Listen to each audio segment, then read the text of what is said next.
श्री स्वामी समर्थ. कठीण काळातील मार्गदर्शक. थांबा, स्क्रोल करू नका. स्वामी आपल्याला आयुष्यात येणाऱ्या अडचणी यावर शिकवण देत आहेत आणि कशा प्रकारे कठीण वेळ आली की काय करावे याबद्दल स्वामींनी उत्तम असे मार्गदर्शन दिलेले आहे. स्वामी समर्थांच्या शिकवणीतून हेच जाणवते की कठीण काळात केवळ भक्तीच नाही तर मनाचा संयम आणि स्वामींवरील विश्वास आपल्याला तारून नेतो. नक्की ऐका. श्री स्वामी समर्थ. कधी कधी आयुष्य असं वळण घेतं की माणूस देवाजवळ असूनही एकटा वाटतो. प्रार्थना ओठांवर असते पण उत्तर मिळत नाही. अशाच वेळी ज्यांनी पूर्णपणे हात टेकले आहेत त्यांच्यासाठी श्री स्वामी समर्थ हळूच पुढे येतात, शब्दांनी नाही, अनुभूतीने. अक्कलकोटच्या रस्त्यांवर एक दिवस एक थकलेला माणूस बसला होता.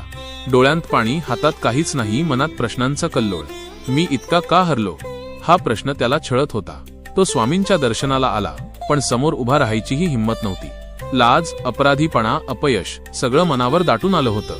स्वामी त्याच्याकडे पाहत होते.